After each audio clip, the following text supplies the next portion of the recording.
안녕하세요. 김태훈의 현명한 투자자 방송 시작하겠습니다. 본 영상에서 다루는 내용은 투자 권유가 아니며 각 개인의 투자 판단에 대한 책임을 지지 않습니다. 별도의 SNS 채널 가입을 유도하거나 투자 권유 및 유료 리딩 서비스를 홍보하는 불법 사칭 계정에 유의하시기 바랍니다. 지금 오늘은 DI에 대해서 좀 말씀을 드리려고 합니다. DI는 대표적인 삼성전자의 반도체 제조 장비 검사 기기를 만드는 업체입니다. 검사 장비 쪽을 만드는 업체죠. 근데 예전에도 말씀드렸지만 이 검사 장비 같은 이 반도체 제조 장비나 디스플레이 제조 장비, 그다음에 2차전지 제조 장비 같은 경우는 엔드 유저가 발주를 주면 그때 이제 계약금을 수령하게 되고 그 중도금과 잔금을 받을 때까지의 이 들어가는 돈은 그 각 개별 회사의 자본력으로 직접 자금을 대야 되는 겁니다. 그렇기 때문에 삼성전자나 SK하이닉스 같이 규모의 경제를 갖고 있는 이런 반도체 업체와 거래를 하기 위해서는 이런 장비 업체들도 일정 규모 이상 자본이 있어야 되는 것이죠. 그렇기 때문에 상장을 하려고 이렇게 노력을 하는 겁니다.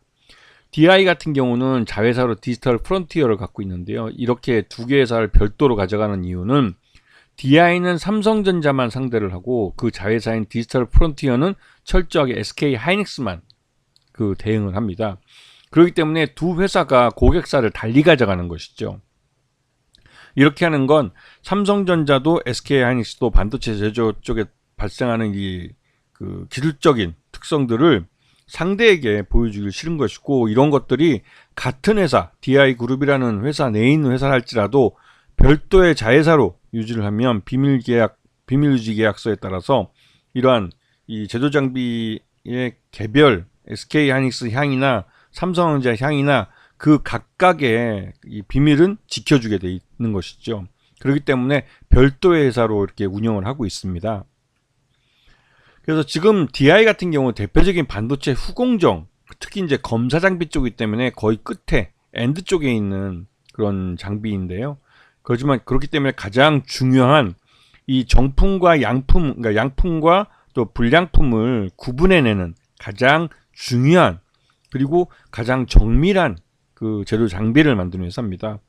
그래서 앞에서 아무리 잘 만들어도 맨 끝에 이 DI의 검사 장비가 걸러내지 못하면 양품과 불량품이 섞여서 이 전체적인 신뢰성을 떨어뜨리게 되는 것이죠. 특히나 최근 들어서 이 반도체가 고효율로 가다 보면 DDR5나 HBM 같이 굉장히 고효율 반도체에 대한 검사 장비들을 수요가 많아지게 되는데요. 그에 따라서 이러한 고효율 HBM용 검사 장비는 대부분 일본, 어드밴테스나 이런 쪽에서 대응을 했습니다. 하지만 이런 그 일본 그 반도체 제조 장비 쪽의 기술을 국산화하면서 이걸 대체할 수 있는 국산 HBM용 검사 장비를 만드는 게 바로 DI 같은 업체입니다. 그래서 지금 상반기 실적을 놓고 보면 전체 매출액의 73%가 이 반도체 장비 쪽에서 나오고 있습니다.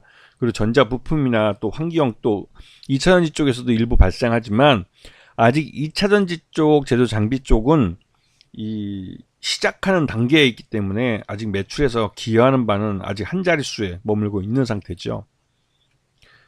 지금 수주 상황을 보시게 되면 올 상반기까지 전체 그 검사 장비 가장 많은데요. 429억 정도를 이제 납품을 했고 나머지 439억 정도가 아직 남아있는 상태입니다.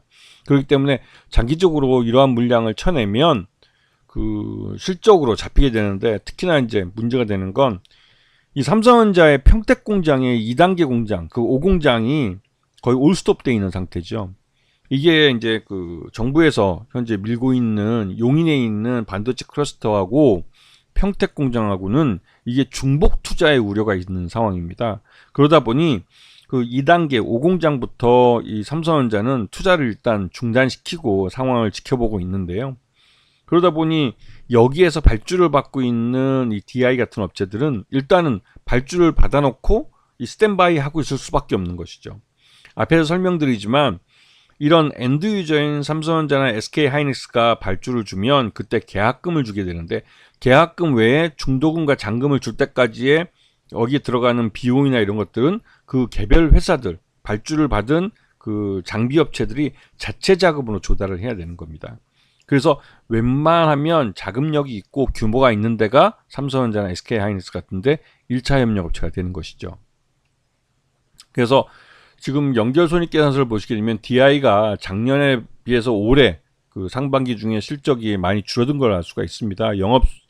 영업이익도 적자로 돌아섰고 당기순이익도 지금 22억 적자로 돌아선 상태입니다. 이렇게 적자로 돌아선 가장 큰 이유는 앞에 설명드렸지만 삼성전자의 이 평택공장에서 그 2단계 발주가 나와줘야 되는데 이게 발주가 나왔는데도 이제 공사에 착수하지 않으니까 장비를 넣을 수가 없는 것이죠. 그러다 보니 이게 발주만 받아놓고 계속 차일피일 미뤄지고 있는 그런 상황입니다. 자, 그리고 여기에 이제 최저주는 특수환경인 포함해서 37.33%인데 자사주 8.07%, 228만 주가 있죠. 그래서 228만 주를 유동화하기 위해서 이걸 대상으로 해서 이걸 그 교환사채로 발행을 했습니다. 그래서 제17회 무기명식 이권부 무보증 3호 교환사채를 발행을 했고 이 17회짜리는 일부 지금 이 교황 청구권이 행사가 돼서 11만 9천 주 정도가 자기 주식이 교부가 된 상태입니다. 그래서 지금 5% 이상 주주 소유 현황을 보시게 되면 이게 특수관계인들 포함해서 약 29%, 30% 정도 가까이 되고 이 소액주주가 전체 지분의 49.5%를 갖고 있죠. 49.5%입니다. 그래서 전체 물량의 한 반 정도가 유동 가능성 있는 주식이라는 걸 볼 수가 있는 겁니다. 그리고 요번에 국민연금이 지난 7월 11일 날 공시한 걸 보면 5% 이상 지분을 갖고 있다가 이거를 이제 일부 팔아서 3.7%까지 줄었고 이 3.7% 중주식도 대부분 매각했을 가능성이 있는 것이죠. 왜냐면 DI 국민연금이 이렇게 이제 7월 달 중에 이제 매각을 하는 건 이 6월 말까지 해서 상반기 실적이 부진했다는 것을 이 국민연금 쪽에서는 어느 정도 예상을 한 겁니다. 그래서 부진한 실적에 대해서 이제 차익 실현을 하고 그냥 그 주식을 던지고 나오는 것이죠. 그렇게 해서 주가가 떨어지면 더 떨어진 가격에 다시 살 수 있는 기회가 있다고 판단을 한 것입니다. 그리고 요번 아까 말씀드렸던 이 교환사채 이걸 200억 규모로 발행을 했는데요. 이렇게 발행한 이유는 자회사인 디지털 프론티어라는 자회사가 HBM과 DDR5 검사장비 생산 시설하고 연구개발에 들어가는 비용을 그 대기 위해서 거기에 들어가는 이제 원자재 이런 것들을 구입하는 자금으로 200억을 사용하기 위해서 이 모회사인 DI가 이 자사주를 그 교환사채로 발행을 하고 그렇게 해서 들어온 200억을 이 디지털 프론티어에 빌려주는 거죠. 대여를 해주는 겁니다. 이렇게 한 것은 이 디지털 프론티어가 세계 최초로 12단 HBM3 세계 최초의 양산을 시작했기 때문에 거기에 대응해주기 위해서 여기에 이제 그 HBM3 이 검사 장비가 들어가 줘야 되는 것이죠. 이런 것 때문에 디지털 프론티어를 대상으로 해서 200억을 빌려주는 겁니다. 그 빌려주는 200억을 마련하기 위해서 이 교환사채를 발행한 것이고요. 자, 보시면 DI는 여러 자회사들을 두고 있습니다. 그 자회사들 중에 DIB 같은 경우는 2차전지에 들어가는 공정 장비를 만드는 회사입니다. 아직까지 뭐 매출 규모는 그렇게 크지는 않고요. 그다음에 V10 시스템도 마찬가지로 2차전지 머신 검사, 그러니까 이 머신 비전 시스템이라고 해서 소프트웨어하고 검사 장비를 제조하는 회사고, 네, 프로텍 코퍼레이션이라는 회사도 2차전지에 들어가는 비전 검사 장비를 만드는 업체입니다. 그래서 지금 현재는 이 전기차 캐즘 현상 때문에 이 2차전지 쪽이 사업이 좀 지지부진한 모습을 보이고 있지만 2차전지 쪽은 여전히 일감을 많이 갖고 있기 때문에 LG엔솔이나 SK온, 그 다음에 삼성 SDI 쪽에서 발주가 나오면 거기에 대응을 해서 생산할 가능성이 크죠. 그래서 2차전지 쪽 제조 장비도 이 관심을 갖고 보셔야 되고, 이쪽을 DI 자회사들로 갖고 있다는 것은 2차전지 쪽에서 큰 장이 있으면 DI도 수혜를 본다는 것을 의미합니다.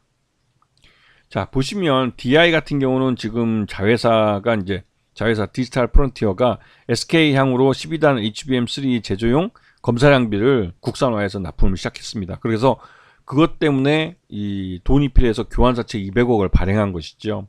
이런 것들을 놓고 보면 DI 같은 경우는 삼성전자 향이 지금 삼성전자가 HBM에 대한 이 승인이 늦어지면서 양산에 좀 어려움을 두고 거기에 대한 투자가 많이 지연되고 있는 것인데요.